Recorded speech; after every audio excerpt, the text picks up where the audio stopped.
Hello students, मैं केशव शर्मा स्वागत करता हूं आपका आपके अपने तेज एकेडमी यूट्यूब चैनल में where learning is fun. Don't forget to hit like and subscribe and press the bell icon. तो आज हम करने जा रहे हैं कूलम्स लॉ पर कुछ न्यूमेरिकल्स। आइए बढ़ते हैं न्यूमेरिकल्स की तरफ। तो जो पहला न्यूमेरिकल हमारे सामने दिया गया है वो है दो आइडेंटिकल पॉइंट चार्जेस हैं कैपिटल क्यू जिनके बीच का डिस्टेंस कितना है आर दिया हुआ है। Two identical point charges Q are kept at a distance small R from each other. A third point charge is placed on the line joining these two charges. एक तीसरा charge in दोनों के बीच में रखा गया है या कहीं इन दोनों की जो लाइन ज्वाइन कर रही है उस पर रखा गया है such that all the three charges are in equilibrium. इस तरीके से रखा गया है कि तीनों चार्जेस किस में हो जाते हैं, इक्विलिब्रियम में हो जाते हैं। ये मेन कंडीशन है इसकी। What is the magnitude, sign and position of the third charge देखते हैं। मान लेते हैं ये यहां से यहां तक ये एक लाइन है जो दो charges point charges capital Q और इस कॉर्नर पे रखे हुए दूसरे कैपिटल क्यू चार्जेस को आर डिस्टेंस से सेपरेट करती है। अब इसके बीच में मैंने एक और चार्ज स्मॉल क्यू रखना था, तो इस एंड को मैं ए मान लेता हूँ, इस एंड को मैं बी मान लेता हूँ, इस एंड को मैं सी मान लेता हूँ। तो ए और सी के बीच का डिस्टेंस मैं मान लेता हूँ कितना है, एक्स है। ऑब्वियस ही बात है, देन सी और बी के बीच का डिस्टेंस कितना हो जाएगा, आर माइनस एक्स हो जाएगा। क्योंकि जो टोटल डिस्टेंस है वो आर है, तो ये बचा हुआ डिस्टेंस सी भी आर माइनस एक्स हो गया और ये वाला डिस्टेंस मैंने एक्स लेट कर लिया है। तो सी पर जो छोटा क्यू चार्ज रखा है उसके ऊपर फोर्स कितनी लगेगी। मान लेते हैं ए सी पर F1 फोर्स लगाता है, बी सी के ऊपर F2 फोर्स लगाता है। अगर सी इक्विलिब्रियम में है तो वो हिल डुल नहीं रहा होगा, तो F1 F2 के बराबर होगी, जब ये पॉसिबल है। तो F1 क्या होने चाहिए, F2 के बराबर होना चाहिए for small charge Q to be in equilibrium. ठीक है, F1 की वैल्यू किसके बराबर है, 1/4 pi epsilon naught capital Q छोटा क्यू अपॉन इनके बीच के डिस्टेंस ए और सी के बीच के डिस्टेंस कितना है, एक्स, उसका स्क्वायर। वो बराबर है 1/4 pi epsilon naught capital Q small Q. दो चार्जेस ए बी और सी के बीच की फोर्स F2 लिख रहा हूँ मैं यहाँ पे, तो उन दोनों के चार्जेस भी क्यू कैपिटल क्यू और स्मॉल क्यू हैं, तो उन दोनों को मल्टीप्लिकेशन, इनका मॉड भी लेना है, लेकिन ये दोनों ही पॉजिटिव माने में यहाँ पर मैंने तो मॉड लेके क्या फ़ायदा है। अभी तक तो मैंने कहा ही नहीं कि कोई नेगेटिव है या पॉजिटिव है, तो इसको भी यहीं रहने देते। और क्यू के यहाँ पर कैलकुलेशन में कोई फ़र्क पड़ता भी नहीं है। अगर ये नेगेटिव हो तो भी मैं यहाँ पे माइनस क्यू लिख के फिर उसके बाद मॉड लूँगा, तो बाहर जो आएगा वो क्यू इंटू स्मॉल क्यू, यही दोनों का मल्टीप्लिकेशन ही आएगा मॉड से बाहर, तो इस यहाँ पर कोई फ़र्क पड़ता भी नहीं है। होगा क्या, ये जो 1/4 पाई एप्सिलॉन नॉट ये वाली टर्म्स हैं ये कट जाएंगी और मेरे पास बचेगा क्या, मेरे पास बचेगा एक्स स्क्वायर बराबर आर माइनस एक्स का होल स्क्वायर। अंडर रूट ले लूँ दोनों साइड का, तो आर माइनस एक्स बराबर कितना आ जाएगा, प्लस माइनस एक्स। इससे दो रास्ते बन सकते हैं कि आर माइनस एक्स की वैल्यू प्लस एक्स के बराबर है और एक्स की वैल्यू r/2 के बराबर है, और दूसरी जो एक पॉसिबिलिटी बनती थी आर माइनस एक्स की वैल्यू माइनस एक्स के बराबर है और r की वैल्यू 0 के बराबर है, इसको हम रिजेक्ट कर देंगे। ये पॉसिबिलिटी बन ही नहीं सकती क्योंकि चार्जेस के बीच में कहीं थर्ड पॉइंट चार्ज को रखा गया है, सेम इसी पे रख दिया गया है, ये बात क्यू के ऊपर ही रख दिया गया है, ये बात पॉसिबल नहीं है। तो ये वाला केस पॉसिबल है। तो एक बात पोजीशन तो पक्का पता चल गई कि कहाँ रखा गया है भाई, x इजिकल टू r/2, यानी कि जहाँ भी रखा गया x की वैल्यू आधी है जो टोटल डिस्टेंस a और b के बीच का है उसकी। अब दूसरी बात यह है कि q का क्या मैग्नीट्यूड और साइन क्या होगा। देखो, इसके मैग्नीट्यूड और साइन के बारे में अगर हम बातें करें तो कैसे करें जरा समझने की कोशिश करते हैं। अगर q प्लस साइन का हुआ, if small Q is positive, तो होगा क्या, F1 लगेगा, F2 लगेगा, जैसे यहाँ इस केस में लग रहा है A F1 फोर्स लगाएगा, B F2 फोर्स लगाएगा। और अगर ये Q तो इक्विलिब्रियम में आ जाएगा अगर F1 F2 बराबर होंगे, लेकिन मैं A की बात करूं तो क्या होगा, A भी तो इक्विलिब्रियम में, क्योंकि इसने कहा three charges, all the three charges are equilibrium in equilibrium, तो A भी इक्विलिब्रियम में होना चाहिए। A इक्विलिब्रियम में है क्या, जो A चार्ज है उसके ऊपर जो फोर्स लग रही है उसका थोड़ा सा कंसीडरेशन करते हैं। अगर ये A है, ये B है और ये C है, यहाँ पर Q रखा हुआ है, यहाँ पर Q और यहाँ पर छोटा Q रखा हुआ है, ये तो पर कंफर्म हो गया कि डिस्टेंस r/2 होगा और ये भी r/2 होगा। A के ऊपर भी फोर्सेस जीरो आनी चाहिए, तो C जो A पर फोर्स लगाएगा अगर ये प्लस है तो वो रिपल्सन की लगाएगा, मान लेते हैं वो कितनी है F3, और B क्योंकि सेम नेचर का है तो वो भी फोर्स इधर ही लगाएगा, मान लेते हैं वो कितनी लगाएगा F4 लगाएगा। अब ये दोनों फोर्सेस क्योंकि एक ही डायरेक्शन में लग रही हैं तो इन दोनों का रिजल्टेंट कभी भी ज़ीरो हो ही नहीं सकता, ये पॉसिबल नहीं है, यानी कि Q पॉजिटिव हो ही नहीं सकता, इसका मतलब ये हुआ। सो Q इज नेगेटिव। अब इसको अपने शब्दों में लिखना है आपको लॉजिकली, जैसे मैंने बताया इसको एक्सप्लेन करके, इसीलिए हम कह सकते हैं कि Q नेगेटिव ही होगा। अब Q का साइन भी पता चल गया, पोजीशन भी पता चल गई हमें, लेकिन Q का मैग्नीट्यूड तो अभी भी रहता है। बस मैग्नीट्यूड कैसे निकालेंगे, मैग्नीट्यूड निकालने का एक तरीका तो ये है कि A पर अगर Q नेगेटिव हो तो क्या होगा, फोर्सेस देख लेते हैं। ये A है, ये B है, ये पॉइंट है C, यहाँ पर कैपिटल Q, यहाँ पर कैपिटल Q और यहाँ पर -Q चार्ज रखा हुआ है, इनके बीच की दूरी r/2 है, इसके बीच की दूरी r/2 है। A के ऊपर फोर्सेस क्या लगेंगी, ये वाली केस तो हम हटा ही चुके हैं। C A को अट्रैक्ट करेगा, से F3 फोर्स लगाएगा या से F5, क्योंकि मैं सबको अलग अलग ही कर दूं कंफ्यूजन ही ना रहे, और B A को क्या करेगा, रिपेल करेगा, से F6 फोर्स लगाएगा। अब ये भी इक्विलिब्रियम में है तो इस पर क्या लगेगा, F5 किसके बराबर होनी चाहिए, F6 के बराबर होनी चाहिए, तभी तो इक्विलिब्रियम में होगी। F5 की वैल्यू कितनी है, अब मैं 1/4πε0 मैंने पहली बार यहाँ पे न्यूमेरिकल करा था तो लिख दिया है, जरूरी नहीं है हर बार लिखूँ, तो मैं इस 1/4πε0 को K भी लिख सकता हूँ, तो K F5 की वैल्यू कितनी होगी, A और C के बीच में लगने वाली फोर्स है, A पे चार्ज Q है कैपिटल और C पर चार्ज माइनस स्मॉल q है, तो इनका मल्टीप्लिकेशन और फिर उसका मैग्नीट्यूड। मैं यहाँ पे बिल्कुल जैसे स्टेप बाय स्टेप मैग्नीट्यूड वगैरह में लिख कर रहा हूँ, आपको ये एग्जैक्टली मैग्नीट्यूड वगैरह में लिखने अभी की आगे ज़रूरत नहीं पड़ेगी। और फिर इसके बीच के डिस्टेंस यानी r/2 का स्क्वायर, और ये बराबर है किसके बराबर है, सेम के F6 निकालेंगे, F5 तो मैंने लिख ही दिया, F6 किसके बराबर है, A और B के बीच में लगने वाली फोर्स यानी Q इंटू कैपिटल Q के बीच के डिस्टेंस टोटल R का स्क्वायर।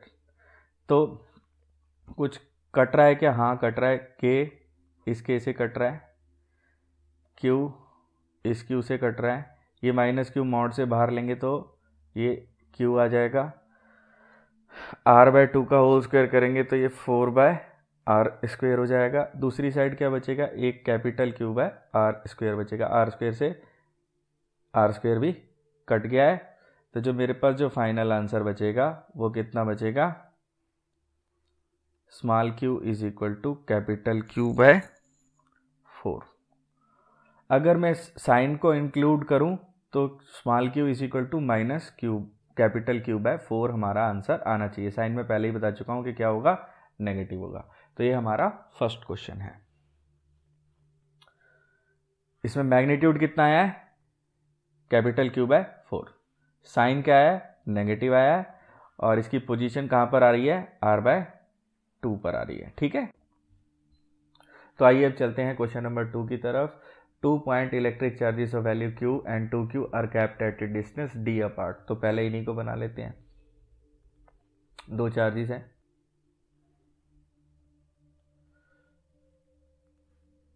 एक चार्ज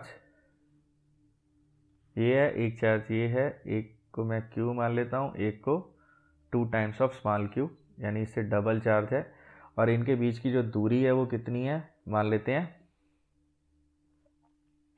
वो d है। अब in from each other in the air, यानी ये इस पूरे सिस्टम को मैंने एयर में रखा हुआ है या वैक्यूम में रखा हुआ है। A third charge capital Q is to be placed along the same line in such a way that the net force on small q and small 2q is 0, 2 times of small q is 0। यानी कि एक इनके बीच में एक capital Q charge कहीं रखा गया, मान लेते हैं इधर रखा गया है कैपिटल Q चार्ज, और वो यहाँ से कितनी दूर है, x डिस्टेंस दूरी पर है, और दूसरी साइड से कितनी दूरी पर पड़ेगा, वो d माइनस एक्स डिस्टेंस दूरी पर पड़ेगा। और उसको ऐसे रखा गया है कि ये वाला charge placed at point A, charge placed at point B, ये दोनों इक्विलिब्रियम में आ रहे हैं। ये बीच वाला जो कैपिटल Q चार्ज है ये इक्विलिब्रियम में आ रहा है, इसकी बात कहीं पे भी नहीं करी गई है। तो एक बात तो कन्फर्म्ड है, जो सिचुएशन मुझे यहाँ पर दी हुई है ये केवल तभी पॉसिबल है जब ये जो कैपिटल Q है इसका साइन स्मॉल q के साइन से अपोजिट है। कैसे, ज़रा समझते हैं इसको, थोड़ा सा रफ में लेके समझते हैं, मैं आपको समझा दूं कि ये क्यों पॉसिबल है केवल उसी केस में। देखो मेरे पास स्मॉल q और स्मॉल 2q, मान लेता हूँ मैं ये दोनों क्या हैं, पॉजिटिव हैं। इनके बीच में मेरे पास एक चार्ज रख दिया जाता है, और वो भी क्या रख दिया जाता है, प्लस q रख दिया जाता है। तो क्या ये छोटा q चार्ज, जैसे कि यहाँ पर कहा है कि इक्विलिब्रियम में आ रहा है, नेट फोर्स जो है वो नहीं लग रही है इसके ऊपर, ना q पे ना 2q पे, दोनों पे नेट फोर्स 0 लग रही है। तो क्या ये इस केस में पॉसिबल है कि जो प्लस q कैपिटल Q का चार्ज है उसका जो सेम साइन हो जाए 2q और q के साथ? देखें ज़रा, ये पॉसिबल नहीं है। कैसे, ज़रा देखते हैं। ये पॉइंट A है, ये पॉइंट C है, B है, और ये पॉइंट मान लेते हैं C। तो क्या होगा, इस पे C पॉइंट से A पर फोर्स लगेगी, मान लेते हैं F1, और B पॉइंट से A पर फोर्स लगेगी, मान लेते हैं कितनी फोर्स लगेगी, सेम इसी डायरेक्शन के अंदर फोर्स लगेगी, मान लेते हैं कितनी, F2। ठीक है। तो क्योंकि इसमें अब इसको ये मत देखना मैं इसको वेक्टोरिकली साइन के साथ रिप्रेजेंट कर रहा हूँ, किसी का साइज छोटा है किसी का बड़ा है, अभी समझाने के लिए है। ऑब्वियस सी बात है कि Q के साइन के ऊपर भी बहुत कुछ डिपेंड करेगा। F1 और F2 दो फोर्सेस लगेंगी, दोनों इसी डायरेक्शन में लगेंगी, इधर ही। तो ये कभी भी ज़ीरो नहीं हो सकती, तो ये Q हमारे कभी भी इक्विलिब्रियम में नहीं आएगा। चाहे A, B और जो C है मैं इसको माइनस साइन का ले लूँ, आप कहोगे सर माइनस साइन ले लो, लेकिन अगर मैं इस Q को अभी भी इन्हीं के साइन के जैसा यानी कि माइनस Q रखता हूँ, तो भी ये फिर से जो दोनों फोर्सेस हैं वो किधर आएंगी, एक ही डायरेक्शन में आएंगी, A पे या B पे लगने वाली, और फिर से ये इक्विलिब्रियम में नहीं होगा। तो इक्विलिब्रियम में केवल जब ही हो सकता है जब इस वाले का चार्ज इन दोनों के चार्जेस से अपोजिट हो, यानी ये दोनों माइनस है तो ये प्लस हो, और ये दोनों प्लस हैं तो ये क्या होना चाहिए, माइनस हो। आई बात समझ में? तो अब मैंने जो ये आपको समझाया है, ये रफ वर्क है, बहुत घुचड़ पुचड़ सी लग रही होगी, लेकिन समझ गए उम्मीद है आप लोग। इसको थोड़ा सा मिटा देते हैं। अब अपने डिटोर से वापस आते हैं। अब ये बात कंफर्म्ड है कि capital Q is of opposite polarity than Q। अब Q है तो वही 2Q का भी चार्ज होगा। अब अगर ये बात सच है तो जो Q के ऊपर लगने वाली फोर्सेस हैं अपोजिट पोलैरिटी की वजह से, ये अगर प्लस है तो ये माइनस है, तो जो कैपिटल Q फोर्स लगाएगा वो किधर लगाएगा, से इधर, और ये इसके ऊपर Q के ऊपर फोर्स लगाएगा वो से इधर होगा, F2। तो F1 F2 के बराबर होगी, F1 F2 के बराबर होगी for small q to be in equilibrium. अगर इसको इक्विलिब्रियम में तो ये होना चाहिए। F1 की वैल्यू कितनी है, F1 की वैल्यू है 1/4πε0 Q इंटू स्मॉल q।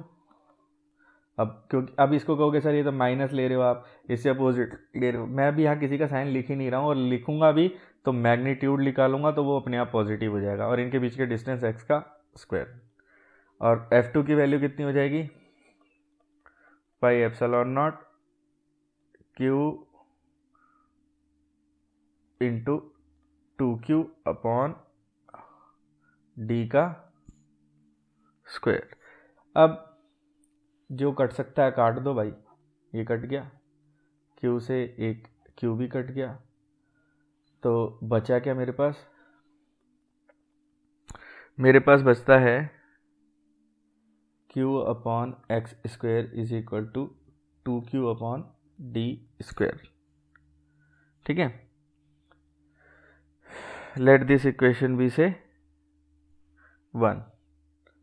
यार डू सॉल्व इट लेटर। अब 2Q को इक्विलिब्रियम में रखने के लिए क्या कंडीशन है, सेम कंडीशन में लगाऊंगा 2Q को भी इक्विलिब्रियम में रखने के लिए, कोई मुश्किल बात नहीं। जैसे ये करिए ऐसे ही इसके ऊपर भी फोर्सेस लगेंगी, एक फोर्स इधर लगेगी इस Q की, इस वाले स्मॉल Q की वजह से, let this B F3, and एक इस Q की वजह से इस डायरेक्शन में एक फोर्स लगेगी, सही, that this B F4। So F3 किसके बराबर होना चाहिए, F4 के बराबर होना चाहिए। F3 की value K Q 2Q upon distance D का स्क्वायर, और F4 की value K 2Q capital Q upon D minus X का स्क्वायर। अब K से K कट गया, Q से Q कट गया, मेरे पास कितना आया 2Q upon D square is equal to 2 times of capital Q upon D minus X का होल स्क्वायर।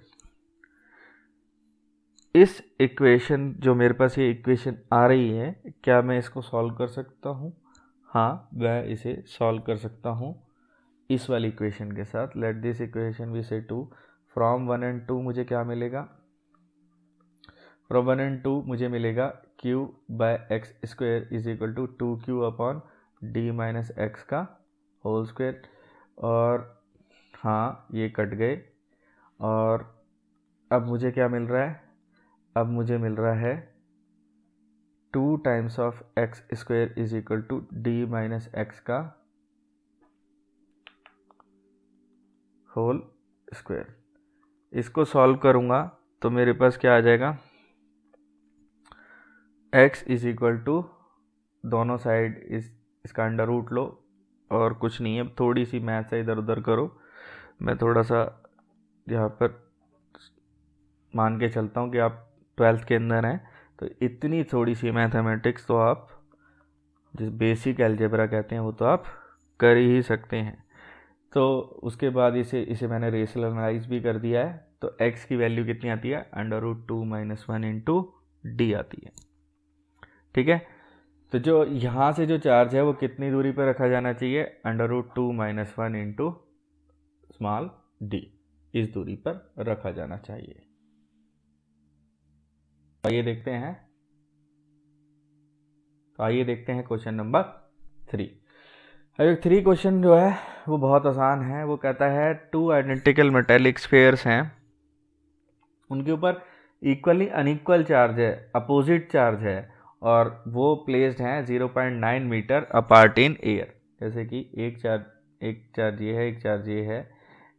अब अलग अलग चार्ज हैं दोनों के ऊपर, तो एक पे चार्ज Q1 मान लेते हैं, एक पे चार्ज Q2 मान लेते हैं।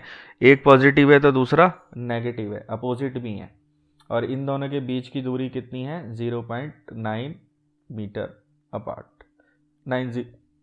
0 लिख लीजिए, वैसे कोई फ़र्क नहीं पड़ता, मैं इसको 0.9 ही लिख लेता हूँ। ठीक है, 0.9 मीटर अपार्ट एक दूसरे से रखे हुए हैं, एयर में रखे हुए हैं या वैक्यूम में रखे हुए हैं, इससे फ़र्क नहीं पड़ता। After bringing them in contact with each other, इन दोनों को आपस में एक दूसरे के कॉन्टैक्ट में लाया गया, यानी इन दोनों को एक दूसरे से टच करा दिया गया बिल्कुल। ये Q1 ये Q2 है, and they are again placed at the same distance apart, और फिर से इनको Q1 Q2 पर ले जाके रख दिया गया है, जिनके बीच की दूरी कितनी है 0.9 सेंटीमीटर है।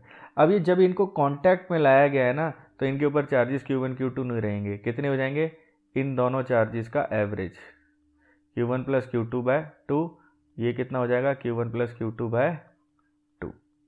जो चार्जेस इन पर थे, इधर Q1 था, एक पर Q1 था, एक पर Q2 था, दोनों को का एवरेज कितना होगा Q1 प्लस Q2/2, वही इन दोनों पे चार्ज आ जाएगा जब तक वो आइडेंटिकल साइज के हैं। आगे बात समझ में।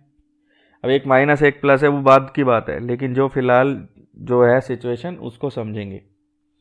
After bringing them in contact with each other, they are again placed at the same distance apart. Now the forces of repulsion between them is 0.025 Newton. अब इन दोनों के बीच में जो रिपल्शन की फोर्स है वो कितनी लग रही है 0.025 Newton. Calculate the final charges on each of them. तो भैया जो इनके ऊपर फाइनल चार्ज है वो निकालना है। मान लेते हैं इनके ऊपर जो फाइनल चार्ज है वो कितना आ रहा है Q3 एंड Q4। वैसे Q3 और कैपिटल Q ही लिख लेते हैं क्योंकि एक्चुअली में दोनों बराबर है, मैंने ध्यान नहीं दिया है। तो इनके जो चार्जेस हैं, फाइनल चार्जेस हैं, उसको कितना मान लेते हैं Q3 Q4 दोनों बराबर है, तो इसको कैपिटल Q चार्जेस ही मान लेते हैं। अब इनके बीच में जो फोर्स लगेगी वो फोर्स किसके बराबर होगी, K कैपिटल Q, दूसरा भी Q अपॉन डिस्टेंस का स्क्वायर, और डिस्टेंस कितना है 0.9 का स्क्वायर। ये फोर्स है खुद किसके बराबर, ये फोर्स हमें दी हुई है 0.025 न्यूटन के बराबर, और K की वैल्यू होती है 9 × 10⁹, और Q स्क्वायर मल्टीप्लिकेशन से मिला, और इनके बीच के डिस्टेंस यानी 0.9 का स्क्वायर इज 0.81।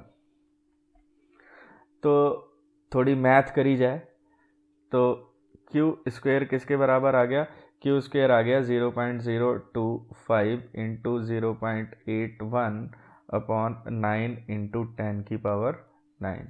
तो कैपिटल Q की वैल्यू कितनी आ गई बॉस, कैपिटल Q की वैल्यू आ गई, इसको सॉल्व करके 1.5 × 10⁻⁻6 कूलम्स। क्लियर है बात। तो ये हमारा जो इन दोनों बॉडीज पर चार्ज होगा वो होगा। अब ये बड़ा सिंपल सा क्वेश्चन लग रहा है, लेकिन यहाँ पर एक कॉन्सेप्ट लग रहा है कि ये दोनों आपस में जब टच होते हैं तो इन दोनों चार्जेस का एवरेज हो जाता है।